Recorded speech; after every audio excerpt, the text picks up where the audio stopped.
Que a paz de Jesus seja abundante em nossos corações. Eu queria começar esse evangelho de hoje pensando com vocês sobre um detalhe. Quando uma criança é pequena, tem uns 4, 5 meses, ela normalmente ela chora quando a mãe se ausenta da presença dela. E uma coisa interessante, eu não sei se vocês sabem, mas ela chora porque ela não tem uma concepção mental que possa fazê-la perceber que a mãe só se ausentou. A mãe não sumiu, mas essa falta de entendimento dela, ela entende como se a mãe não está próxima, é porque ela pura e simplesmente desapareceu, evaneceu no ar. E é impressionante a similaridade que tem isso daí conosco, né, na nossa caminhada espiritual. Nós fazemos promessas e lutamos espiritualmente para vermos resolvidas as coisas aqui nesse plano, isso com muito afinco. Nós nos sentimos sofredores e muitas vezes abandonados à nossa própria sorte ou azar, né? Porque a gente acha que está com sorte, a gente acha que está com azar, né? E aí nós buscamos a ajuda espiritual e nos lembramos de alguém maior, com uma promessa para o futuro que nós vemos, ou que nós esperamos, mas que infelizmente é um futuro material. Muitas vezes a gente se atenta somente a um futuro material. E o Evangelho de hoje, na realidade, vai tratar disso, do capítulo 2 do Evangelho segundo o Espiritismo, que meu reino não é deste mundo. Então vale a pena a gente se lembrar, nesse momento, que o reino de Jesus não é desse mundo. Existe uma passagem muito conhecida da Bíblia, que muita gente conhece, que é o Salmo 23, né? Que diz que o Senhor é meu pastor e nada me faltará. Esse nada me faltará dá uma conexão, dá uma ideia muito errada de que nada é material. E quando você pega esse texto, ele no original, ele diz o seguinte, que realmente o Senhor é meu pastor e não me faltará. Quem não me faltará? O Senhor. Não existe essa conotação de nada, e nada me faltará, como se as coisas em volta não pudessem faltar. Isso é só material, e o reino de Jesus, o reino do nosso Pai, não é deste mundo. E Jesus é rei no seu reino, né? E na vida de quem a gente permite que ele seja também. Mas nem por causa disso ele deixa de amparar os seus, né? No Evangelho segundo o Espiritismo, capítulo 2, na parte 3, diz o seguinte: segundo os judeus, a observação das leis de Deus era recompensada pelos bens da terra, pela supremacia da sua nação e pelas vitórias sobre seus inimigos. As calamidades públicas, as derrotas, eram o castigo de sua desobediência. E eu acho muito interessante porque Jesus combateu tanto os fariseus, tanto essa ideia política do processo religioso, né? Ou seja, se eu estou bem com Deus, então é porque eu estou bem, então tá tudo em volta, está tudo ótimo, mas se eu pecar, Deus vai tirar tudo como se ele fosse um grande ditador, né? Político da nossa vida. E quando eu falo disso, eu lembro de uma coisa muito interessante, que é essa teologia hoje em dia que nós temos da prosperidade, né? Onde várias comunidades religiosas eles mostram a prosperidade como se isso fosse prova da atuação de Deus. Eu comparo normalmente isso daí com uma ideia de um gênio da garrafa. Você me dá o que você tem e eu te dou um gênio da garrafa que, por que você me deu, ele vai te dar tudo o que você quer. Tudo que você quer. É como se Deus hoje em dia não fosse mais Deus e fosse apenas um gênio, né? Eles pedem os bens dizendo que Deus é obrigado a retribuir, porque isto é prova de fé. E a prova de fé não pode ser algo material.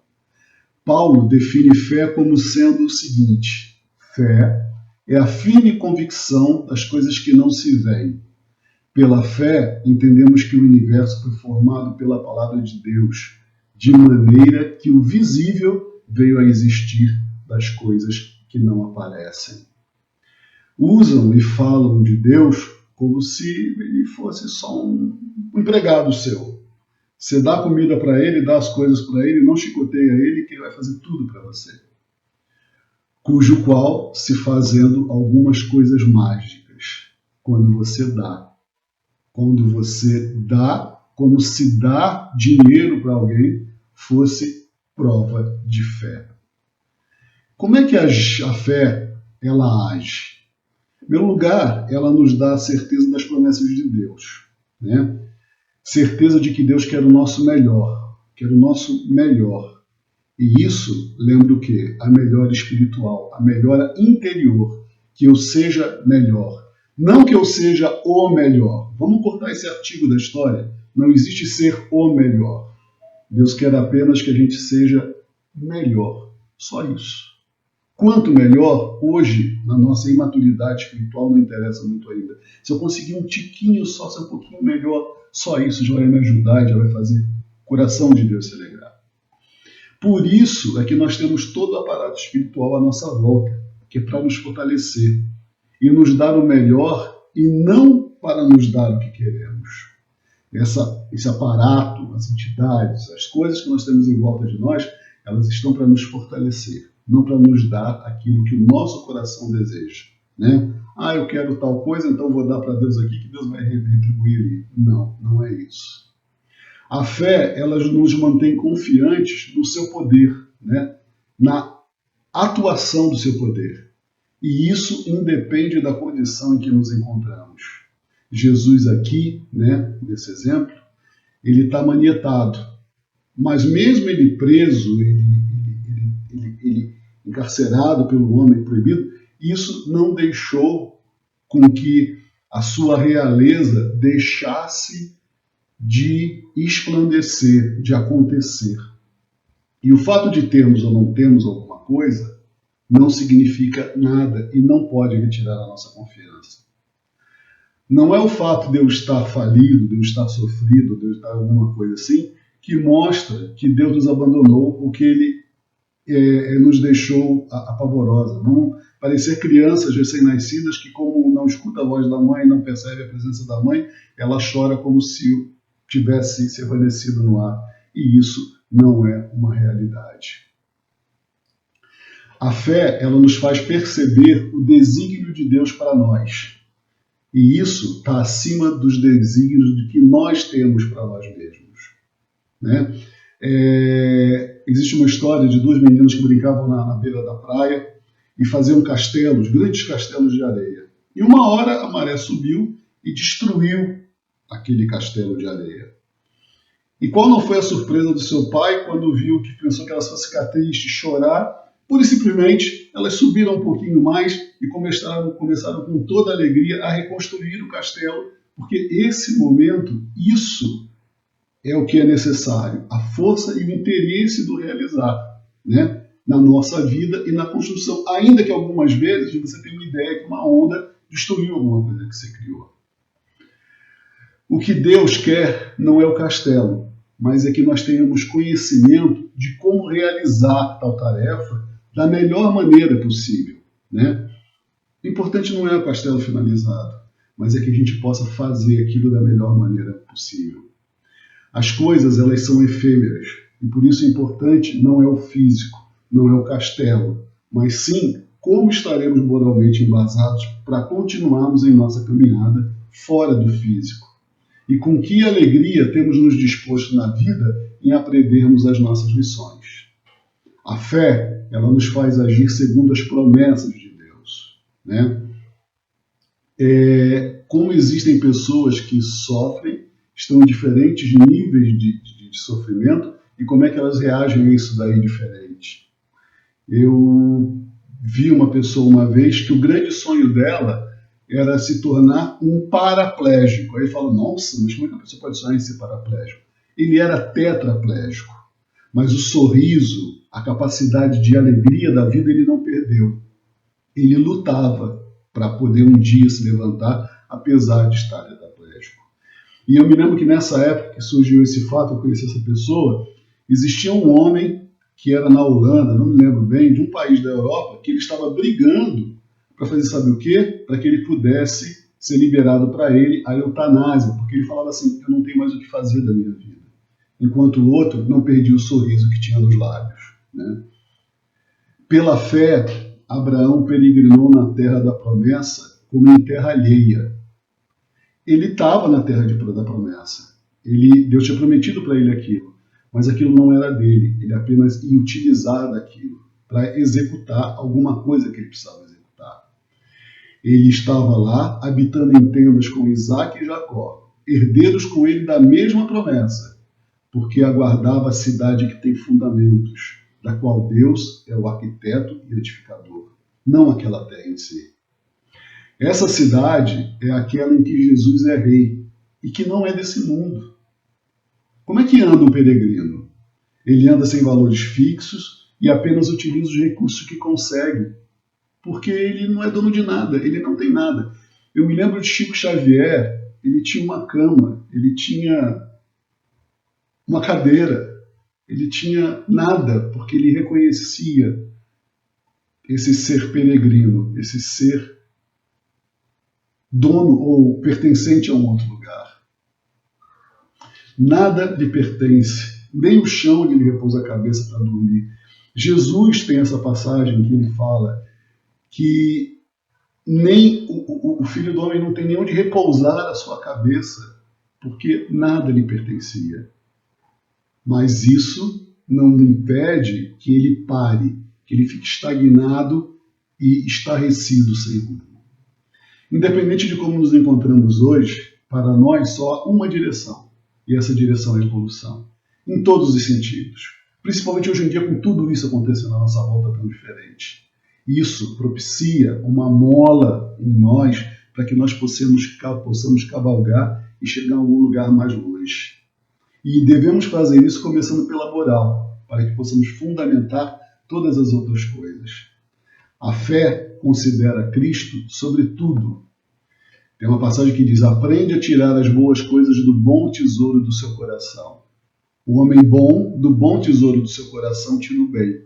E o mal, do mau tesouro, tira o mal. Porque a boca fala do que o coração está cheio. Porque do coração, lá em Marcos, diz assim, porque do coração procedem os maus desígnios, a prostituição, os furtos, os homicídios, os adultérios, falsos testemunhos, a avareza, as malícias, o dolo, a lascívia, a inveja, a blasfêmia, a soberba, a loucura. Ora, todos esses males vêm de dentro e contaminam o homem. Quando se consegue, no momento de praticar alguma coisa sem perceber o seu ímpeto, segurá-lo e mudar o rumo, praticando exatamente o contrário, você está considerando de forma prática Cristo acima de tudo, inclusive acima do seu desejo, daquilo que você é, acima de você mesmo. Quando todas essas coisas que eu falei agora, aqui atrás, que Marcos coloca como desígnios do coração, e a gente conhece bem tudo isso, a gente consegue deixar, é realmente muito interessante a forma como isso daí acontece. Existe uma prática nas fazendas, eu lembro bem disso porque passei por isso, em que normalmente quando você tem um carro de boi, todo mundo conhece um carro de boi, pelo menos já ouvi falar do carro de boi, você começa a treinar uma parelha, um boi novo. Você pega um boi maduro, já acostumado com a lida, e põe lá na cangalha, né? Põe aquela maçã em volta dele, põe ele lá para andar, e põe o boi novo do lado. O boi novo, ele está ali para aprender, mas ele não sabe, ele tem um ímpeto, né? Uma coisa assim, eu sou bom, eu faço, aconteço, esse boi velho do meu lado não tem nada a ver, e os dois saem para o dia de trabalho. No início é muito engraçado ver, porque enquanto o boi mais velho ele mantém a marcha equilibrada dele, o outro tenta ir para frente, tenta dar para o lado, o quadril dele vai para um lado, o quadril dele vai para o outro, e ele tenta ir mais rápido, e o outro mantém aquele mesmo ritmo o tempo todo. Eles vão, passam um dia na lida, fazem o que tem que fazer, e à noite voltam. Quando você está voltando o carro de boi à noite, o caminho e a aparência é completamente outra. O boi novo ele está machucado, ele está dolorido, ele está sangrando muitas vezes, e ele está se arrastando para chegar no local. Praticamente o outro boi carrega ele. É sofrido? É, mas ele vai poder ser um dia útil na obra. nós agimos da mesma forma, né? Jesus fala que a gente, né, tem que botar a armadura dele, a estrutura dele em volta de nós. E muitas vezes a gente não quer, mas essa estrutura vai nos dar a condição de sermos executores fiéis e perfeitos da sua obra, de uma forma clara, de uma forma pura, de uma forma tranquila. A fé também, né, ele nos faz vencedores, apesar de todas as desvantagens que a gente possa estar visualizando. Diz o seguinte também o Evangelho: os quais, por meio da fé, subjugaram reinos, praticaram a justiça, obtiveram promessas, fecharam a boca de leões, extinguiram a violência do fogo, escaparam ao fio da espada, da fraqueza tiraram força, fizeram-se poderosos em guerra. E muitas vezes, no meio de um tratamento, aparece tanta coisa para nos impedir de vir e continuar o que realmente precisamos, né? A gente começa a fazer um tratamento, começa a se dedicar, começa a querer melhorar e parece que o mundo desaba à nossa volta. Parece que tudo conspira. Mas a fé, ela consegue sobrepujar tudo isso. Porque o nosso ponto focal vai estar muito mais à frente e vai tirar a visão da circunstância. Muitas vezes nós cremos que só a injustiça é correta, pois parece que todos só vencem quando são injustos. Somente no nosso país a gente vê tanto essa realidade.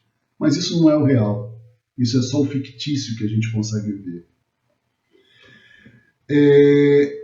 Uma coisa que eu queria trazer para a gente é que, assim, qual o leão que nós queremos ver sua boca fechada nessa noite para que não nos fira, para que não nos tire a paz? Que tipo de coisa e de melhora interna eu estou disposto a fazer para que isso aconteça? Eu preciso de força. Escolha de qual fraqueza você pode tirar o seu fortalecimento. De onde, de que dor pode ser propícia para você poder florescer no meio disso? Que tipo de situação ou de fraqueza moral que você tem, em que você pode tirar forças dessa fraqueza e se tornar um ser melhor e fazer alguma coisa para o seu próprio fortalecimento, para o seu próprio crescimento. Por fazer da fraqueza uma força, é que hoje existe, por exemplo, a Páscoa para a gente comemorar, a libertação, né? Porque ela transformou um símbolo de morte em simbologia de libertação, tanto para judeus quanto para cristãos. Enquanto Faraó mandou matar, né, as pessoas e destruir, houve a libertação de Israel, a libertação do povo. E para nós surge o ressurgimento do nosso rei, daquele que venceu a tudo e a todos, e que é aquele que caminha ao nosso lado. Acompanhando ainda um texto, né, bastante interessante, de João, que fala o seguinte: tornou Pilatos a entrar no pretório, chamou Jesus e perguntou-lhe: és tu o rei dos judeus? Respondeu-lhe Jesus: meu reino não é deste mundo, Senhor. Se o meu reino fosse deste mundo, os meus ministros se empenhariam por mim, para que não fosse eu entregue aos judeus. Mas agora o meu reino não é daqui. Então lhe disse Pilatos: logo tu és rei? Respondeu Jesus: tu dizes que sou rei. Sou rei. Por quê? Porque se Pilatos perguntou é porque ele considerava a possibilidade de uma resposta positiva. E aí Jesus fala assim: eu para isso nasci e para isso vim ao mundo, a fim de dar testemunho da verdade. Todo aquele que é da verdade ouve a minha voz. Perguntou-lhe Pilatos: que é a verdade? A resposta de Pilatos é singular e trata da verdade como se ela não existisse de fato, como se fosse relativa. Mas a verdade é uma só. Aquilo que o homem plantar, isso também ceifará. Como é esse reino que não é daqui e quais os seus princípios? Ele não é um reino futuro, mas é algo que é já presente. Quantos hospitais, quantas coisas há no espaço que nos ajuda, que nos socorre, que faz as coisas? Jesus pregava o evangelho do reino. Buscai, pois, em primeiro lugar o seu reino e a sua justiça, e todas as outras coisas serão acrescentadas. É um lugar onde a humildade é algo grandioso, não tendo lugar para o orgulho. E quanto orgulho eu tenho que vencer na minha vida? Quanta coisa eu tenho que superar com relação ao meu ego? É impressionante. E Jesus fala, e se não vos tornardes como crianças, de modo algum entrareis no reino de Deus. Portanto, aquele que humilhar como essa criança, esse é o maior no reino de Deus. Esse reino exige que tenhamos bons frutos. Basta lembrar da parábola dos lavradores maus. O reino de Deus nos será tirado e será entregue ao povo que lhe produz os respectivos frutos. É interessante como Jesus fala de terceira na parábola e usa vos será tirado, referindo-se aos presentes, aqueles que estavam ouvindo ele. Porque o reino de Deus não vem de aparência exterior. E Jesus fala, não vem o reino de Deus com visível aparência, nem dirão, ei-lo aqui ou lá está, porque o reino de Deus está dentro de nós. Não adianta você ter uma casa, uma igreja, o que for, que fale aqui é a casa, é o local, fora daqui não há Deus. Impossível, porque o reino de Deus não vem com visível aparência. Está escrito isso daí. Se a vossa justiça, se a minha justiça não exceder a dos escribas e fariseus, eu de modo de algum poderia entrar no reino de Deus. O reino de Deus, ele é incorporado por esforço. Tem outra passagem que diz que desde os dias de João Batista até agora, o reino dos céus é tomado por esforço. E os que se esforçam se apoderam dele. O que é? Um cara muito forte, muito grande? Não. É apenas uma pessoa que se esforça em ser, como eu falei anteriormente, melhor. Um pouquinho melhor, um tiquinho melhor. Não é aquele que se esforça para ser o melhor. O melhor ele cai do cavalo. O melhor ele quer ser o melhor para um reino físico, que não é o reino de Deus. Para concluirmos então, o importante não é o que acontece, mas sim o que faço com o que acontece. Jesus estava parecendo entregue à morte, já vinha sofrendo há algum tempo pela nossa ignorância e falta de visão e amor. E mesmo assim, ele se mantinha acima disto, porque sabia que isso aqui era apenas uma ilusão, algo passageiro e irreal, pois a realidade acontecia na forma imaterial. Não importa o que você faça, desde que você faça, desde que eu faça, para nos superarmos no dia a dia. Não nos compararmos, nos superarmos. Se eu não quero tomar uma mordida hoje, o que eu posso fazer do meu interior que eu posso mudar para dar uma distância mínima daquele ponto que eu preciso mudar? Quando eu falo de mudança, ela não é abrupta e nunca vai poder ser porque a gente não tem capacidade para isso. Eu não sei se os senhores sabem, mas se um avião sair do Rio de Janeiro em direção a Manaus e na saída dele ele perder 2 graus, mudar 2 graus de rumo, 2 graus. O que são 2 graus? Pega uma... Não é nada, 2 graus não é nada. Mas se ele sair daqui de São Paulo, ele levantou o voo e ele mudou o curso dele 2 graus na saída, esse avião não vai mais para Amazonas, ele vai para Nova York. Ele chega, se tiver combustível, óbvio, ele vai para Nova York. 2 graus. 2 graus. Ele sai completamente no final da rota dele, está em outro lugar. Essa mudança é necessária para a gente. A fé é necessária para isso. Por quê? Porque o nosso reino, o reino do nosso Mestre, não é deste mundo. As coisas que acontecem neste mundo são para nos ajudar a melhorar. Que você possa ter essa palavra no coração e que a gente possa continuar no nosso tratamento, na nossa vida e na nossa busca de nos tornarmos melhor, para que estejamos mais próximos ainda do nosso Mestre. Que o Senhor Jesus nos mantenha em paz. Boa noite.